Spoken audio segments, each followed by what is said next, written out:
Back another module number 4। इस module में हम technical analysis V S fundamentals of analysis को समझेंगे। हम इसको कंपेयर नहीं करने वाले कि कौन सा अच्छा है कौन सा आपको करना चाहिए, ठीक है। आप एक तरीके से समझ लें कि दोनों आपस में भाई हैं लेकिन अलग माँ बाप से, ठीक है। तो ये दोनों एक साथ ही काम करते हैं। मैं जब ट्रेड करता हूँ, मैं जब किसी पे भी अगर शॉर्ट टर्म ट्रेड भी करता हूँ तो भी मुझे टेक्निकल एनालिसिस और फंडामेंटल एनालिसिस दोनों देखने होते हैं, ठीक है।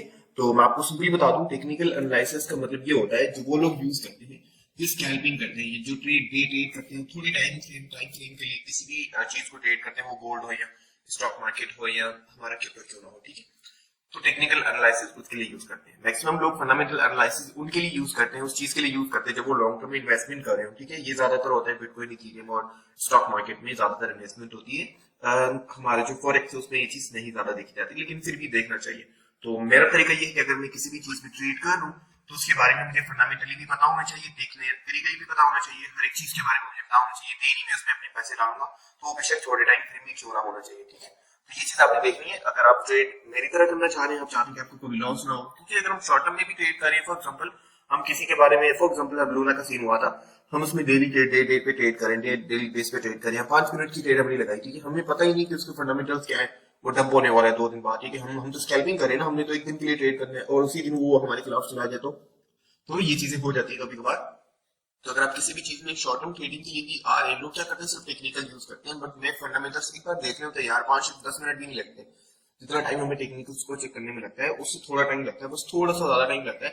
तो आप उसको चेक करके इसके बाद ट्रेड कर सकते हैं। तो टेक्निकल्स का मतलब ये होता है कि जो पास्ट में हो चुका है, जो चार्ट्स में जो पीछे हो चुका है, जो पास्ट में हो चुका है वही कुछ फ्यूचर में होगा, ठीक है। और फंडामेंटल एनालिसिस का मतलब ये होता है कि जो कंपनी है उस चीज के बारे में आपने जानना है, कि उस चीज के बारे में एनालाइज करना है कि वो किस तरीके से, उसमें क्या क्या चीजें क्या क्या नहीं है। तो सबसे पहले हम टेक्निकल एनालिसिस को समझते हैं कि उसमें किन किन चीजों को देख के ट्रेड की जाती है। सबसे पहले चार्ट को देखा जाता है, चार्ट पैटर्न्स को देख के यूज करके आप ट्रेड करते हैं, उसमें आप टेक्निकल एनालिसिस करते हैं। सेकंड वन हमारा कैंडलस्टिक पैटर्न को यूज करके, जो कैंडल्स होते हैं उनको यूज करके आप ट्रेड करते हैं, ठीक है। जो थर्ड वन है टेक्निकल इंडिकेटर्स का यूज करके, जैसे ईएमएस, जो मूविंग एवरेजेस होते हैं उसको जो ईएमएस आप बोलते हैं वो भी एक आप समझ लें कि इंडिकेटर है। तो इंडिकेटर्स का यूज करके, वॉल्यूम का इंडिकेटर, तो सब इंडिकेटर्स का यूज करके ट्रेड की जाती है, ठीक है। जो फोर्थ है वो ट्रेंड आइडेंटिफाई करना है। आपने देखना है कि ट्रेंड किस तरफ जा रहा है। आप देखें ना, बीडीसी 1 साल से नीचे आ रहा है, ठीक है, तो वो ट्रेंड चल रहा था, तो उसके अकॉर्डिंग हमने ट्रेड करनी है। टेक्निकल एनालिसिस हमने वो चेक करनी है कि उसका ट्रेंड किस तरफ जा रहा है। फिफ्थ सपोर्ट एंड रेजिस्टेंस, हमने सपोर्ट एंड रेजिस्टेंस को देखना है कि कहाँ पे मार्केट गिरेगा, कहाँ से सपोर्ट लेगा, कहाँ से जो है ना वो मार्केट अगेन नीचे आने के चांसेस है, ठीक है। ब्रेकआउट में ब्रेकडाउन, जब मार्केट में ब्रेकआउट होता है, ब्रेकडाउन होता है, वो भी आपने देखना होता है। ये भी टेक्निकल एनालिसिस में होता है, ठीक है। जो टेक्निकल टूल्स है उनका यूज करके, जैसे ट्रेडिंग व्यू, बाकी जितने भी टूल्स हैं उनका यूज करके जब आप देखते हैं तो उसको हम टेक्निकल एनालिसिस में ऐड करते हैं। प्राइस क्या चल रही है, उसमें वॉल्यूम क्या है, ये सब चीजें देखने के बाद भी आप ट्रेड करते हैं। और उसके बाद प्राइस एक्शन देखते हैं कि प्राइस कहाँ मूव होने की ट्राई कर रहा है, ठीक है। क्योंकि अगर आप देखेंगे ना, मैंने जो चीज नोट की है जो कि मैं आपको यहाँ पे बताता जा रहा हूँ, जब कोरोना हुआ था ना, तो कोरोना से पहले ही मार्केट जो डंप होना स्टार्ट हो गया था, ठीक है। और जब कोरोना चल रहा था तब से मार्केट पंप होना स्टार्ट हो गया था।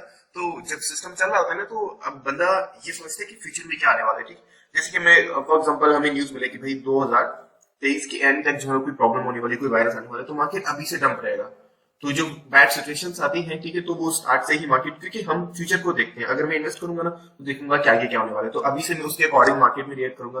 तो मेरे जैसे बाकी लोग भी जो पैसे डालें तो वो भी मेरी तरह ही रिएक्ट करेंगे, ठीक है। तो मार्केट उसी तरीके से काम करता है। अभी फॉर एग्जाम्पल हम टेक्निकल करते हैं इथेरियम के, ठीक है, टेक्निकल एनालिसिस करते हैं और देखते हैं कि क्या चीजें हैं, ठीक है।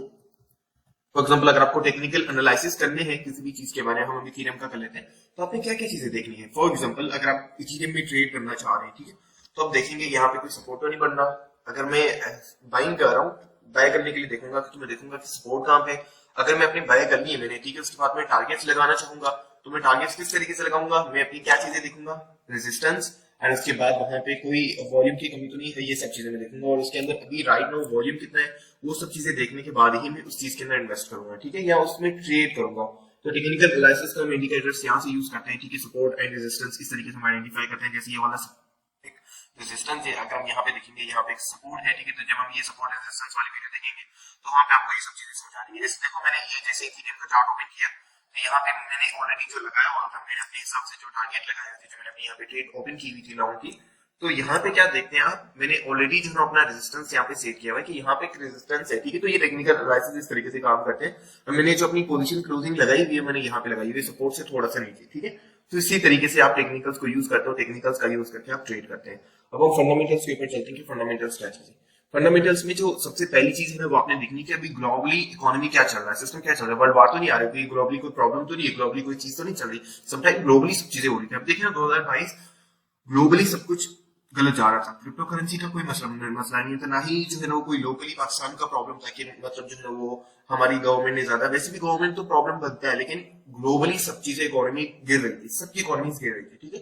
तो ये इसको आपने चेक करना है कि ग्लोबली इकोनॉमी किस तरीके से चल रही है, अभी बूम में है या डाउन में है, या समटाइम ऊपर जा रही थी, समटाइम ग्लोबली भी नीचे जा रही होती है। और उसके बाद आपने देखना है कि हमारा जो लोकल इकोनॉमी है, फॉर एग्जांपल हमारी कंट्री की इकोनॉमी किस तरीके से कर रही है, और जिस अपने सेक्टर चेक करना है। उसके बाद जब फंडामेंटल एनालिसिस देखते हैं कि अभी अब जिस कंपनी में इन्वेस्ट करने वाले हैं वो कौन सी सेक्टर में काम करती है, कौन सी इंडस्ट्री में आती है, ठीक है। उसके बाद आपने कंपनी का बिजनेस देखना है कि कंपनी बिजनेस क्या करती है, ठीक है।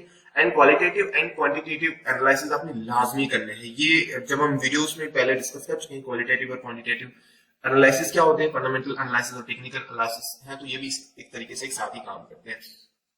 इसमें ये आता है कि आप सीईओ कौन है, ठीक है, कौन चला रहा है, उसके फ्यूचर प्लान्स क्या है, उन्होंने क्या क्या पास में किया हुआ है, जो सीईओ है या जो फाउंडर है या उसकी जो कोचेस हैं जो सिस्टम को चला रहे हैं, जो कंपनी को चला रहे हैं, ठीक है, जो जजेस हैं वो किस तरीके से काम कर रहे हैं, किस तरीके से उनका पास है, उन्होंने पास में क्या किया हुआ है, कौन कौन से उनमें गलतियां की हुई, किस तरीके से वो मूव ऑन हुए, तो ये सब चीज आपने देखनी होती है।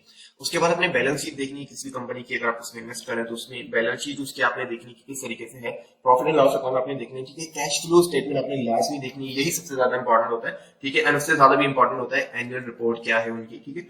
और उसके बाद फाइनेंशियल रेशियो क्या है एंड पीई रेशियो भी आपने लास्ट में देखना है। ईपीएस बुक वैल्यूज ये हम पिछली शॉर्टकट्स में समझ चुके हैं, इसका मतलब क्या है।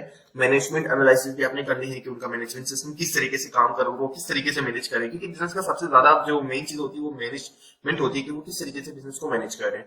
प्रॉफिट एंड सेल्स कंपनी आपने ये लाजमी देखना है कि कंपनी पैसे कहाँ से कमा रही है, सेल्स करके कमा रही है, कौन सा तरीका है जो कि वो यूज करके पैसे कमा रहे हैं, वो सेल से आ रहे हैं, कौन सी सर्विस से आ रहे हैं, कौन सी सर्विस से ज्यादा आ रहे हैं, तो उस हिसाब से अपने लाजमी चेक करना है। तो फंडामेंटल एनालिसिस का मतलब ये होता है कि अपनी कंपनी के बारे में हर एक चीज के बारे में समझा है, हर एक चीज के बारे में, कंपनी में क्या चल रहा है क्या नहीं चल रहा है, वो ये सब चीजें आप लाजमी देखेंगे, ठीक है।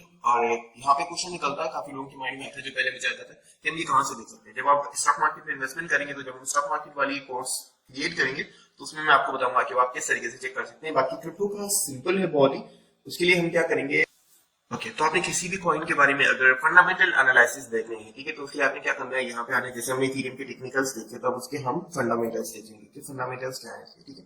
उसके बाद आपने सिंपली इथेरियम सर्च करना है, कॉइन पेमेंट पे आपने सर्च करना है और उसको देखना है, और उसके बाद आपने यहाँ से उसके फंडामेंटल्स देखने हैं, ठीक है, उनकी वेबसाइट को विजिट करना है, ठीक है, और उनकी कम्युनिटी क्या है वो आपने देखनी है, ठीक है। और उसके बाद उसकी सीईओ कौन है, फाउंडर कौन है, और कौन कौन से प्रोजेक्ट्स पे वो काम कर रहे हैं, किस कैटेगरी में कॉइन आता है, ठीक है। एंड उसके बाद कॉइन बना कब, इसका जो वॉल्यूम है, इसकी जो टोटल सप्लाई है वो कितनी है, ठीक है।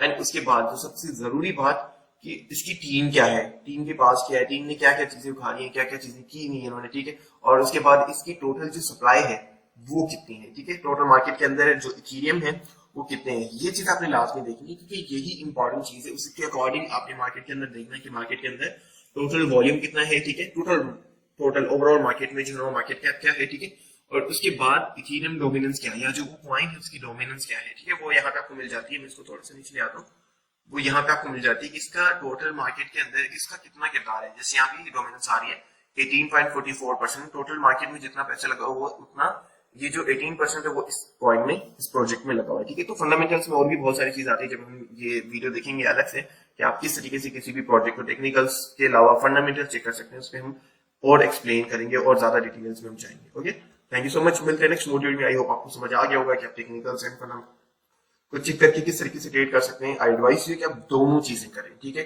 अगर आप किसी में डे ट्रेड कर रहे हैं, 10 मिनट के लिए भी ट्रेड कर रहे हैं, तो ज्यादातर ये नहीं होता कि आप न्यू प्रोजेक्ट्स पे ट्रेड करेंगे। मैक्सिमम ये होता है कि आप जब एक साल ट्रेड करेंगे तो वो भी कॉइन्स पे, जैसे मैं कर रहा हूँ, तो मैं सिर्फ बिटकॉइन इथेरियम जितने भी प्रोजेक्ट्स में मैं ट्रेड करता हूँ उनका मैं पहले भी करता था, तो अभी मुझे फंडामेंटल्स चेक करने की जरूरत ही नहीं है, मैंने एक बार कर दिया, उसके बाद न्यूज एंड इन चीजों पर थोड़ा सा फोकस करता हूँ। अच्छा, एक और चीज, फंडामेंटल्स में न्यूज भी जो है वो मैटर करती है। न्यूज किस तरीके से आ रही है, और न्यूज भी जो है ना वो फंडामेंटल्स में आती है, वो टेक्निकल्स में नहीं आती। जो मार्केट के अंदर न्यूज आती है वो भी फंडामेंटल्स में ही जो हम ऐड करेंगे, फंडामेंटल्स के अकॉर्डिंग वो भी चलती है, ठीक है। तो उसमें टेक्निकल्स का कोई काम नहीं होता, वो फंडामेंटल्स में आती है। जब कोई न्यूज आती है, वो गुड न्यूज हो या बैड न्यूज हो, वो डिपेंड करता है मार्केट के ऊपर। अगर गुड न्यूज आती है तो मार्केट पंप होगा, अगर बैड न्यूज आती है तो मार्केट डंप होगा। बाकी इस रिलेटेड अगर आपको कोई भी क्वेश्चन हो, कोई भी चीज समझ नहीं आई, तो आप मुझे इंस्टाग्राम पे मैसेज करके पूछ सकते हैं। थैंक यू सो मच, मिलते हैं नेक्स्ट वीडियो।